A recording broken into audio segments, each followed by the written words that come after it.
ढोले साहेबांच्या चवळीच्या प्लॉटमध्ये आहोत. ढोले साहेब, इथं काळ्या माव्याचा प्रचंड अटॅक आहे. काळ्या माव्यासाठी तुम्ही काय काय फवारले? मार्शल मारलं होतं. मार्शल. मार्शल अजून? होतं. काहीच नाही घेतलं. मार्शल सोडून काहीच नाही घेतलं. कंट्रोल नाही झाला. नाही झाला कंट्रोल.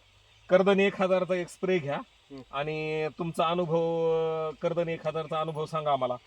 जरा जवळ या. हे बघा ना, अख्खी काळी काळी झालेली आहे. हो का ना? काळा मावा बघा तुम्ही, आणि त्याचा अटॅक बघा, आणि इथं पण बघा, म्हणजे इतकं भरलेलं आहे. आणि हा नवीन शेंडा बघा. शेंगा बघा. हो का शेंगा हो का, बघा. ही शेंडा बघा, हो का हे शेंगा बघा. शेंगा आहे का पूर्ण माव्याने भरलेलं आहे. हो का पूर्ण मावेन भरले. हो का तर कर्दनी 1000चा एक स्प्रे देऊया, आणि कर्दनी 1000च्या स्प्रे नंतर तुम्हाला आहे ना, परत तुम्ही ह्याच रोपाचा आम्हाला अनुभव सांगा. कर्दनी 1000 1.5 मिलीनी देऊया, आणि काळा माव्याला काय रिझल्ट बसतोय ते परत एकदा आपण चेक करूया.